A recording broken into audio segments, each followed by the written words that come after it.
wild-card weekend game between the Tennessee Titans and Kansas City Chiefs ended up with an upset as Andy Reid's team, who was just trying not to lose, lost anyway. The Titans erased a 21-3 deficit and advanced to a stunning 22-21 win. The prize for this upset is a visit to Gillette Stadium in Massachusetts and a date with the New England Patriots. The Patriots are 13-point favorites for the first of two AFC Divisional Round matchups, with a total on this game that is sitting at 48 points. The Titans won their way into the postseason with a win over the Jacksonville Jaguars in Week 17, in which Marcus Mariota made history by throwing a touchdown pass to himself. That win took the Titans to 10-7 on the season and bumped them to 9-7-1 against the spread. All four underdogs covered in the wildcard round after going 0-4 against the spread last season, 2-1 outright including the Titans. The narrative for Tennessee's upset win over Kansas City will center around how the Chiefs choked. They were up 18 points at halftime. They dropped passes and the play calling got conservative. While all of these things are true, some credit does need to go to the team from Nashville that did not quit. Tennessee had 397 yards and 6.2 yards per play. Tennessee had not eclipsed 390 yards since Week 10 against the Bengals. The Titans had their first 200-yard rushing game of the season and took it to the Chiefs at the point of attack. It helped that DeMarco Murray didn't take up any carries because Derrick Henry ran for 156 and a touchdown on his 23 attempts.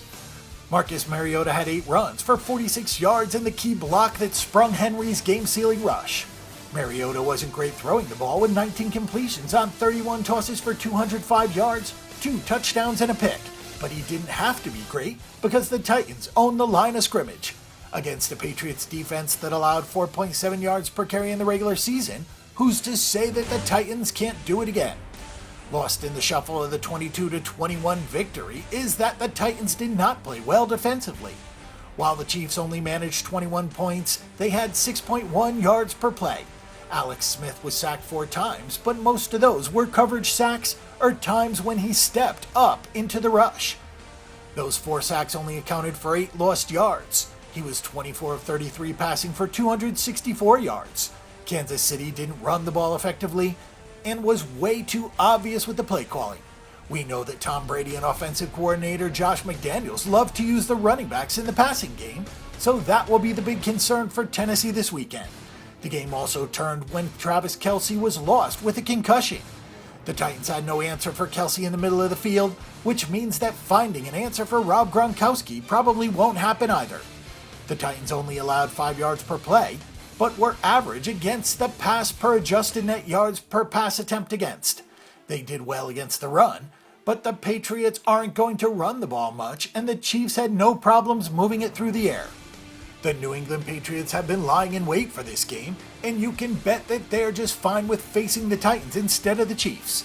Not to say that the Patriots were worried about a Chiefs team that they would have been around a touchdown favorite against, but being nearly a 2-touchdown favorite in the divisional round is a nice feeling.